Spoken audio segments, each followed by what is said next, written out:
السلام عليكم ورحمة الله. نحمد الله تعالى ونصلي على رسوله الكريم. أما بعد، قال رسول الله صلى الله عليه وسلم: فأنا اللبنة وأنا خاتم النبيين. সম্মিলিত খতম নবুয়ত পরিষদের উদ্যোগে আয়োজিত আজকের এই খতম নবুয়ত মহাসম্মেলনে উপস্থিত সংগ্রামী সভাপতি, উপস্থিত বিশ্ব উম্মতে মুসলিমার বরেণ্য উলামায়ে কেরাম, সমবেত নবী প্রেমিক তৌহিদি জনতার এই বিশাল এবং জনসমুদ্র, আমরা বলতে চাই পরিষ্কার ভাষায়, আল্লাহ পাক রব্বুল ইজ্জত নবুয়তের যেই প্রাসাদকে পূর্ণ করেছেন, সেই প্রাসাদের সর্বশেষ সুমহান অংশ এবং তার ঈদ বলে মুহাম্মদ সাল্লাল্লাহু আলাইহি ওয়াসাল্লাম নিজেকে ঘোষণা করেছেন। আল্লাহর নবীর পরে ইসলামের নবুয়তের এই সুমহান প্রাসাদে অন্য কেউ যদি নবুয়তের পরিচয় দিতে চায়, সে নবুয়তের এই সুমহান রাজপ্রাসাদের আবর্জনা ময়লা বলে বিবেচিত হবে।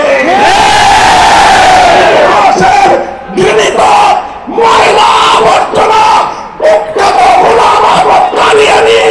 এবং তার অনুসারীদেরকে বাংলার রাষ্ট্রে কাফার ঘোষণা দেখতে চাই।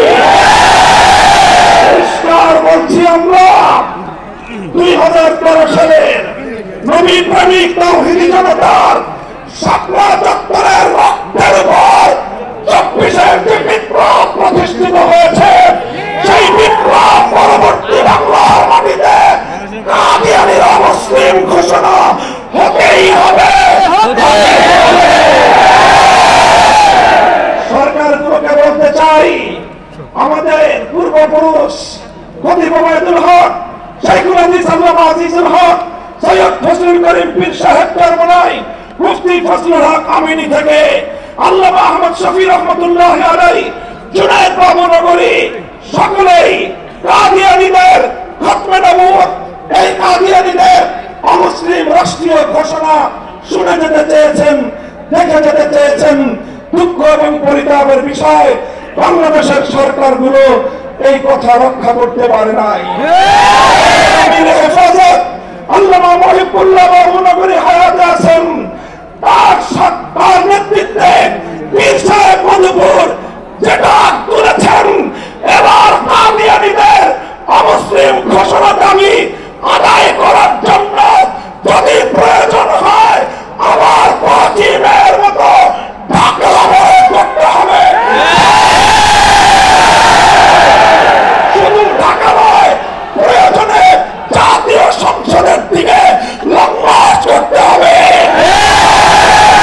অবরুদ্ধ করতে হবে, রাজনীতি বন্ধ করে দিতে হবে, পার্লামেন্ট অচল করে দিতে হবে, সচিবালয় বন্ধ হয়ে যাবে, দেশ থমকে দাঁড়াবে। কাদিয়ানীদের অমুসলিম ঘোষণার দাবি আদায় করতে হবে, রক্ত দিতে হলে রক্ত দিতে হবে, জীবন দেওয়ার জন্য, খতমে নবুয়তের দাবি আদায়ের জন্য মাথায় কাফনের কাপড় বেঁধে